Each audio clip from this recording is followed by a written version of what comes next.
हालत बघा, पेशंटची कंडिशन बघू शकता.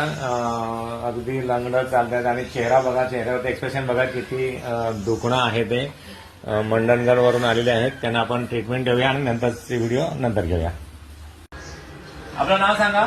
शैनाथ जिगरे पेडेकर. कुठून आलोय आपण? मंडणगड. मंडणगड रत्नागिरीपासून 200 किलोमीटर लांबून आलेले आहेत. आपला इन्स्टाला व्हिडिओ बघून त्याच्यावरती कॉन्टॅक्ट नंबर दिले, तिथून ते आलेले आहेत आज. आणि काय त्रास होता आपल्याला? कुंभचं म्हणजे उठतच नव्हती. 2-4 दिवस आपण मागाशी त्यांचा बिफोरचा व्हिडिओ घेतलेला आहे, त्याच्यामध्ये त्यांना उठता येत नव्हतं, बसता येत नव्हतं, बेडवरती कुशी सुद्धा बदलता येत नव्हती.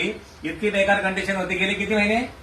म्हणजे आता 2 महिने तर मी पडलीच होती, त्याच्यामुळे ते पडल्यामुळे असा त्रास झाला होता. 2-3 महिन्यापासून खूप त्रास होता. मानेचा पण प्रॉब्लेम होता.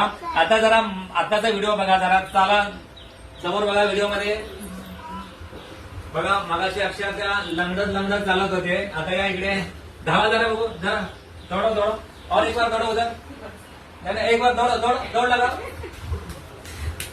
ओके. हा बरं, आपण सैनाज ना, सैनाज मॅडमला आपण विचारू. बरं, कसं वाटतंय आपल्याला सांगा? बरं वाटतंय पहिल्यापेक्षा जास्त. खूप छान, बरं वाटतंय. बरं, खुश आहात? बरं, त्यांची मुलगी पण आहे. आईची कंडिशन कशी होती आणि आता कशी आहे? पहिले एकदम म्हणजे नाजूक होती आणि आता जरा एकदम सरळ झाली. सरळ धावायला लागले अक्षरशः. आधी ती चालता येत नव्हतं, उठता येत नव्हतं, बसा. आता तर ते धावायला लागले. बरं, हा व्हिडिओ आपण पोस्ट करू शकतो ना? तिकडे बघा. हा, हात दाखवा.